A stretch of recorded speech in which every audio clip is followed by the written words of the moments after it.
Hello friends, AmyR here with Prairie Paper and Ink with a very different color combo, for me anyway. I saw an image posted to the Tim Holtz Addicts Facebook group a couple weeks ago now, and it was posted by Laura, and I will link to her Instagram in my blog post if you guys want to check her out and follow her.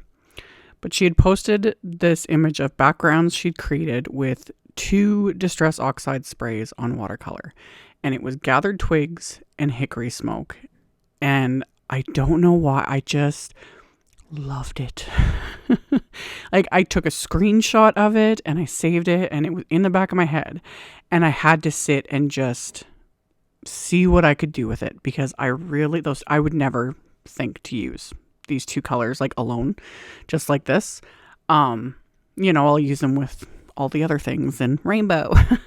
So I knew mine would turn out different because hers were done on watercolor paper, which I'm going to try soon. I want to, play around some more.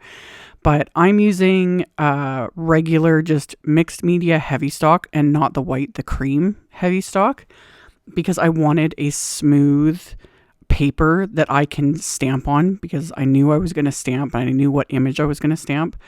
And watercolor paper has like texture, and I knew I'd be fighting with it.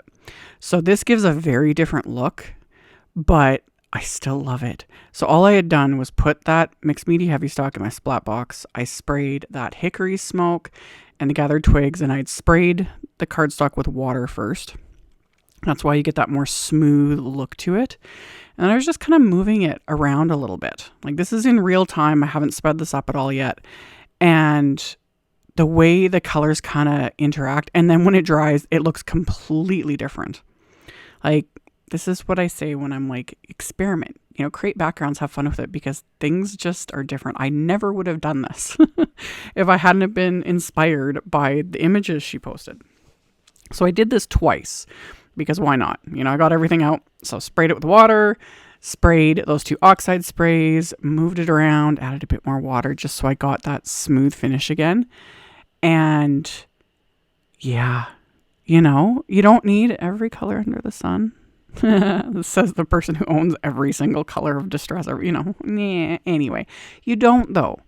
Get a couple colors. Play with them. There's a million things you can do, and then slowly add to your collection until you have it all. But anyway, so I did this, and then I let it dry. And honestly, after I let everything dry, I stopped playing with it at this point. I set it just on one of my cutting boards, set it aside, let it dry. And then when I came back to it, I was like, it wasn't what I was thinking in my head. It was still pretty, but I was like, I'm going to keep going with it. I'm still going to go with my plan because it's still pretty. It almost has a suede look to it. It was so soft. But then as I went along with my original plan, it got even better. So I have some hickory smoke embossing glaze. The Distress Embossing Glaze embossing powders are transparent.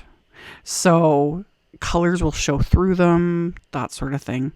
So I have one of my oldie but goodie favorite stamp sets. This is Simon's Wildflowers, which I think at the moment is sold out, but I wasn't going to wait posting this video. I will post an update on my social media when it's restocked, because this is one of my faves. I've done multiple videos, so many different videos using this set, and I love that this one is so different from those ones. So I have that image. I have everything lined up in my MISTI. I had already tested by using my anti-static powder tool and then pouring that embossing glaze powder over it to make sure it wasn't clinging to anything. And then I'm inking up this large stamp with hickory smoke Distress Oxide ink. And at first it looks not impressive at all. It's just like, okay. But then I pour the hickory smoke embossing glaze over it, which intensifies it. And then when I melt it, this is when the cards started coming together, and I was like, oh yeah.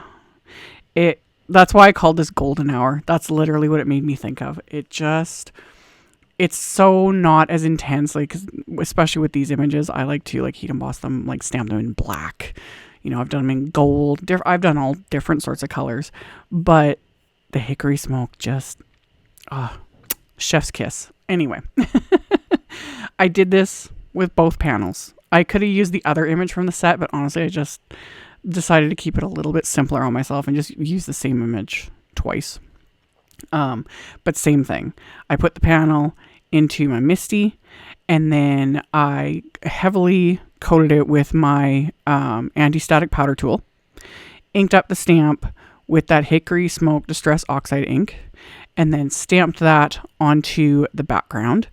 And then once that's stamped, I'm going to coat it with that Hickory Smoke embossing glaze, and then melt that with my heat tool.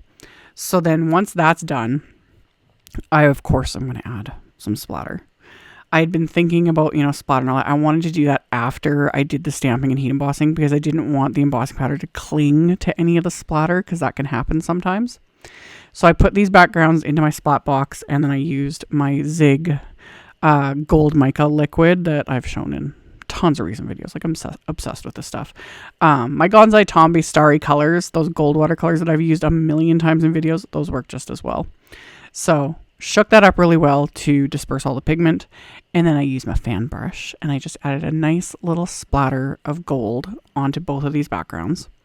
And then of course I'm going to set that aside, let that dry, no touchy, let it dry so you don't smear anything. And then for the main sentiment for the cards, I pulled out the beautiful Butterflies stamp set. This is another favorite. I need to do more videos using this set because the butterflies in it are gorgeous. Anyway, I'm just using the big circular sentiment from the set, and I'm stamping it onto Simon's slate gray cardstock, and I'm inking up the stamp and stamping it multiple times so I get a good solid image. And it's subtle because the actual sentiment in it, but in real life you can see it better, but with my lights and everything it kind of makes it look weird, but it says long distance hug on it. So I did that twice. I die cut it with one of Simon's circle wafer dies, and those background panels, once they were dry, I die cut with one of Simon's rectangle wafer dies. And then I pulled out another favorite, the Flickering Butterflies wafer dies that I always use with this Wildflower stamp set. It's like they just go together. It's like peanut butter and jam. Anyway, I have a scrap of Lawn Fawn pearlescent vellum, another fave, love. And I'm coloring on the pearlescent side, like the pretty side of this vellum, with just an E23 Copic marker, so just a nice light brown. So it's tinting that vellum so it's not quite so, I don't want to say whitish, but it just tints it to a nicer kind of goldeny sort of color, goldeny browny sort of color. So, and it dries super quick because it's Copic markers. So once that was tinted, I die cut those butterflies from that. And then I still have my stamp in my MISTI here. So I'm just putting my card base pretty much in the same spot where I put those panels. And I'm going to ink up this stamp again with that Hickory Smoke Oxide ink. But I couldn't remember where I put my blending foams. Like, I have my Oxide blending foams that are saturated with each color of ink. Couldn't find them. Didn't remember where I put them. So another option to do this, though, is to use a little brayer. I'm using just a little Tim Holtz brayer to apply the ink onto the stamp. You can get more sort of even distribution. At the same time, I'm not too concerned about it because I'm stamping on the inside of the card, but this is a way to get more even coverage on larger stamps, is to use a brayer. So you press the brayer harder to get the ink on it, but when you're actually applying the brayer to the stamp, just light pressure. Like, you're not really pressing, you're just more rolling it so that the ink transfers from the brayer onto the stamp, and it helps give you that smooth application of ink to the stamp versus like the mushy little lines and stuff you get sometimes. Like, that's what I was getting with the ink pad. And again, it just depends on my mood. Sometimes I do this, sometimes I don't. I did it this time, it turned out great. So stamp that on the inside of both of those cards. And again, I love this stamp set a lot. If you don't already own it from all the previous videos I've done with it, like I said, follow my social media. There'll be links below, and I'll let you guys know when it comes back in stock because it's a must-have in my opinion. So anyway, for the companion sentiment on the inside, I used the XL Greetings 2 stamp set, and I pulled the Sending Happy Thoughts sentiment from that. And that I'm stamping with the Gathered Twigs Distress Oxide ink to keep everything matchy-matchy. And inking that up and stamping it twice to get a good intense or like solid coverage of that sentiment so that it shows up nicely over top of the silhouette image. So then I'll set those backgrounds, like the insides of the cards, aside to dry, because Oxide inks do take a little bit longer to dry. So set those aside to dry. The circle sentiment I backed with some of Simon's Big Mama foam tape, and I pop that onto my card front. And then those butterflies that I had tinted the vellum with, I'm going to adhere those into place. And I'm just going to use little dabs of craft tacky glue right in the center of the bodies. The glue technically shows up because glue does show through vellum. But with these, I don't worry about it too much. It's whatever. You can cover it with a little embellishment if you want. But I find these are so fine and delicate that it just doesn't faze me that you can see that teensy bit of glue. And then, of course, I'm going to add bling because... I just am.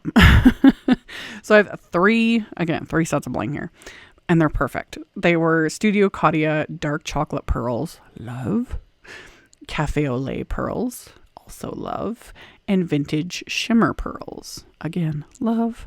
So I sprinkled those kind of throughout with these little butterflies. I'm going to adhere those into place as well with the craft tacky glue. Once I've got those adhered into place, I had already backed this panel with a layer of that same Big Mama foam tape. So I'm going to peel off the backing, and then I can pop this into place onto my card base. And then these cards I paired with some slate gray envelopes just to tie it all together, and that finished them off. So like I said, these backgrounds, like those sprays done with like such heavy amounts of water on that mixed media heavy stock, it's like suede. It is the neatest thing, and it's just this color combo. Yeah, really pretty. So like I said, I will link to Laura's Instagram in my blog post. My blog post will be the first link directly below the video, so you can check it out. And always in my blog posts, I'll have the pictures, I'll have picture links to all the supplies I used, all that info. So you can check that out below if you are interested. Thank you all so much for watching, for subscribing, for thumbs upping, for commenting, all of it. I very much appreciate it. And I will see you all very soon in the next video. Bye.